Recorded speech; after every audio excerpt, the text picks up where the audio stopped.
"I have decided to grant the request for a new pack," his uncle announced. Ray's stomach dropped. He was fully dressed, jeans and 2 shirts and his parka on top. But he suddenly felt chilled to the bone, and he had to lock his knees to keep himself upright. He had been hoping, he realized. Stupidly, he'd thought. But of course it didn't matter that his uncle was first alpha of their pack. He couldn't give a healthy male omega to a single mate, no matter how much he might have wanted to protect him.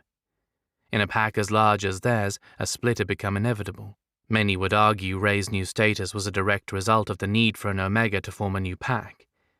Once upon a time, when he'd been sure he'd come out of childhood an alpha, Ray had thought of forming a new pack himself. He'd never thought of what an omega might feel at the prospect. As far as he'd been told, omegas in heat needed an alpha to breed with, or they would go out of their mind with lust. But he wasn't in heat, not yet, and arousal was the furthest thing from his mind as he felt the crowd around him stir impatiently, like predators about to jump their prey. His uncle didn't speak the names of the alphas he'd chosen. They must have already known. Ray kept his gaze focused on the wall behind his uncle's left shoulder. It wasn't because he thought he'd be reprimanded if he looked away. He was just too terrified of finding who they were, the men who would get him.